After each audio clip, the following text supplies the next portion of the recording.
Assalamualaikum warahmatullahi wabarakatuh.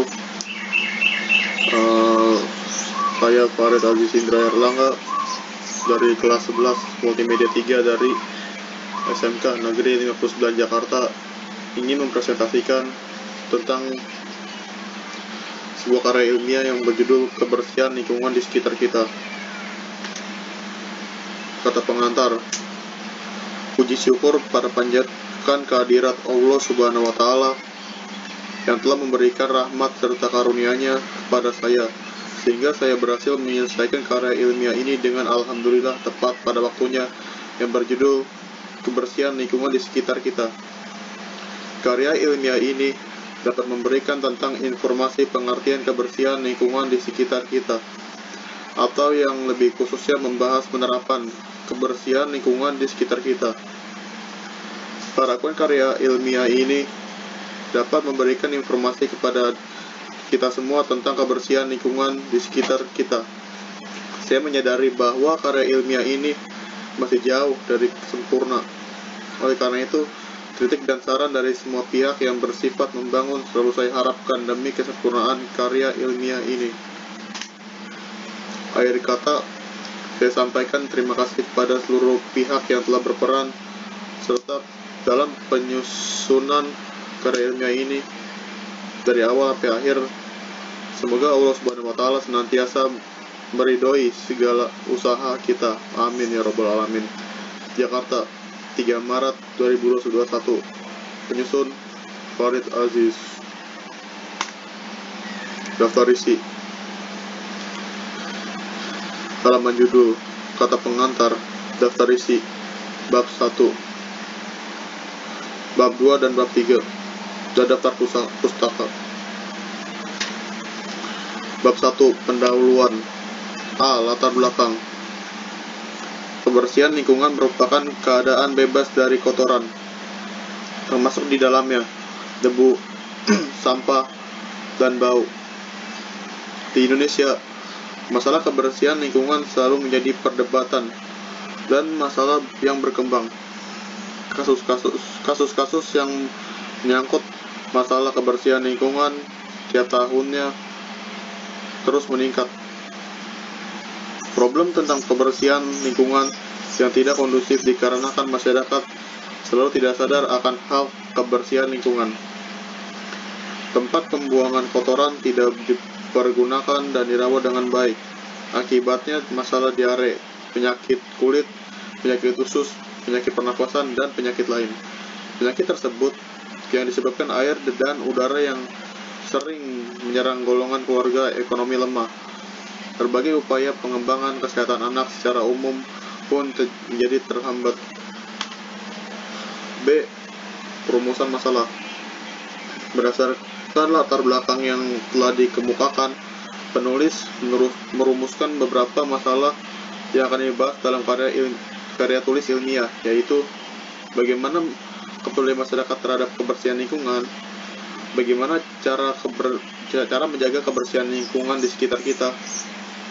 C. Ujian penelitian. Supaya kebersihan lingkungan di sekitar kita tetap terjaga, meningkatkan kesadaran masyarakat akan pentingnya kebersihan lingkungan.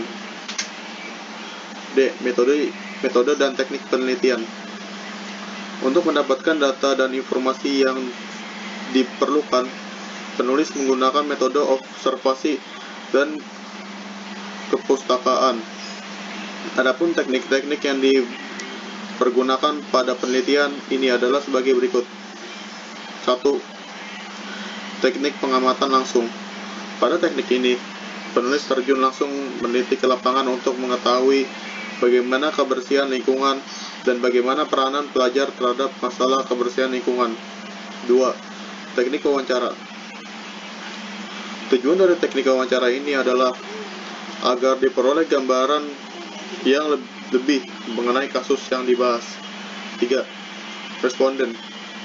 Meliputi para pelajar, para pengajar, masyarakat sekitar, ahli kebersihan lingkungan hidup sebagai sumber informasi mengenai studi kasus masalah kebersihan lingkungan.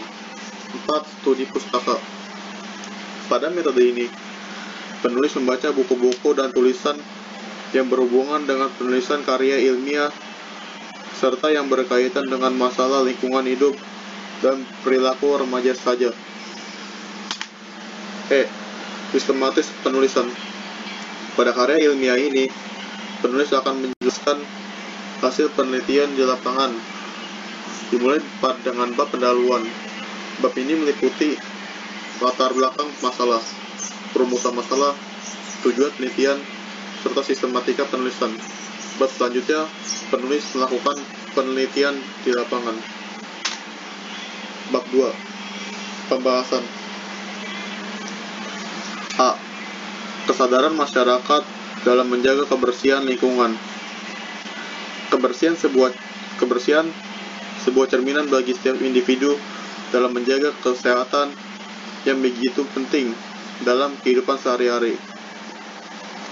Dan seperti yang kita ketahui, bahwa kebersihan merupakan suatu keadaan yang bebas dari segala kotoran, penyakit, dan lain-lain, yang dapat merugikan segala aspek yang menyangkut setiap kegiatan dan perilaku lingkungan masyarakat. Dan bagaimana diketahui bahwa kehidupan manusia sendiri tidak bisa dipisahkan, baik lingkungan, alam, maupun lingkungan sosial. Maka sebagai individu, harusnya segala aspek yang ada di dalam masyarakat harus dapat menjaga kebersihan lingkungan. Karena tanpa lingkungan yang bersih, setiap individu maupun masyarakat akan menderita, sebab sebuah faktor yang merugikan seperti kesehatan, karena kesehatan itu sangat mahal harganya, sehingga semuanya harus diolah dengan baik dan benar. Lingkungan kotor, yang kotor berarti pengganggu kesehatan, yang juga berarti membuat bibit penyakit. Namun segala sesuatu ada kata perubahan hanya saja dalam segala persoalan-persoalan. Semua ini tidak dapat dijalankan tanpa sebuah kesadaran dari setiap individu, masyarakat, maupun kelompok masyarakat untuk menjaga kebersihan. Maka kebersihan itu tidak akan berguna dan menimbulkan banyak kerugian. Sebagaimana kita ketahui bahwa pandangan masyarakat tentang sadar lingkungan sangatlah minim atau berkurang. B. Cara menjaga kebersihan lingkungan. Berikut tips dan trik menjaga kebersihan lingkungan. 1. Dimulai dari diri sendiri dengan cara memberi contoh kepada masyarakat bagaimana menjaga kebersihan lingkungan. 2. Selalu libatkan tokoh masyarakat yang berpengaruh untuk memberikan pengarahan pada masyarakat akan pentingnya menjaga kebersihan lingkungan. 3. Perbanyak tempat sampah di sekitar lingkungan Anda. 4. Pekerjakan petugas kebersihan lingkungan dengan memberikan imbalan yang sesuai setiap bulannya. 5. Sosialisasi kepada masyarakat untuk terbiasa memilah sampah rumah tangga menjadi sampah organik dan non-organik. 6. Kreatif dengan membuat souvenir atau kerajinan tangan dengan memanfaatkan sampah. 7. Atur jadwal untuk kegiatan kerja bakti membersihkan lingkungan. Bab 3. Penutup. A. Kesimpulan. Dari hal tersebut, kita dapat mengambil kesimpulan bahwa masyarakat masih belum peduli terhadap kebersihan lingkungan sekitarnya. Kebanyakan dari mereka berpikir secara parsial dan hanya ingin menguntungkan diri sendiri, seperti masalah pembuangan sampah yang tidak pada tempatnya, pembuangan limbah pabrik, polusi udara, pencemaran air, dan lain sebagainya. Kasus-kasus yang menyangkut masalah kebersihan setiap tahunnya selalu meningkat dan mengakibatkan keadaan yang merugikan di Jakarta, contohnya banjir saat hujan deras. Dari hal itu, kita harus menyadari kebersihan itu penting. Marilah kita semua menjaga kebersihan secara bersama-sama agar menjadi lingkungan yang bersih dan sehat. B. Saran. Penulis menyadari bahwa dalam penulisan karya tulis kebersihan lingkungan di sekitar kita ini masih banyak terdapat kekurangan. Kekurangannya yaitu dari segi materi, isi materi, cara penulisan karya tulis ini. Dan untuk penulis meminta saran dari pembaca semua untuk bisa makalah ini bisa lebih sempurna lagi untuk penulisan berikutnya. Atas perhatian pembaca, saya ucapkan terima kasih.